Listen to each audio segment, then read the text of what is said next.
సింహాచల ఆలయం అసలు కొండపైనే ఎందుకు కట్టారో మీరు ఎప్పుడైనా ఆలోచించారా? పురాణాల ప్రకారం నరసింహస్వామి ఉగ్ర రూపంలో అవతరించిన తరువాత ప్రపంచానికి భయాన్ని తొలగించేందుకు ప్రశాంతమైన ఏకాంతమైన ప్రదేశం కావాలని భావించాడు.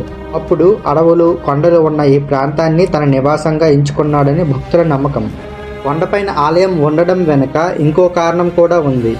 భూమికి దగ్గరగా కోరికలు ఉంటాయి. కొండపైకి వెళ్లే కొద్దీ మనసు తేలిక అవుతుంది అనే ఒక కొత్త భావన. భక్తుడు ప్రతి మెట్టు ఎక్కుతూ అహంకారాన్ని దిగజార్చి భక్తిని పెంచుకుంటాడనే నమ్మకం. అందుకే సింహాచలానికి వెళ్ళిన వారు ఇలా చెప్తారు, ఇది కేవలం దర్శనం కాదు, కొండ ఎక్కే ప్రయాణమే ఒక సాధన. కొండపై ఉన్న ఆలయం వల్లే సింహాచలం దర్శనం మనసుకి ప్రశాంతతను, ఆత్మకి స్థిరత్వాన్ని అందిస్తుంది. అందుకే సింహాచల ఆలయం కొండపైన నిర్మించారు. ఇలాంటి మరెన్నో ఆలయాల చరిత్ర రహస్యాలు తెలుసుకోవాలనుకుంటే మన ఛానల్ని ఇప్పుడే సబ్స్క్రైబ్ చేసుకోండి.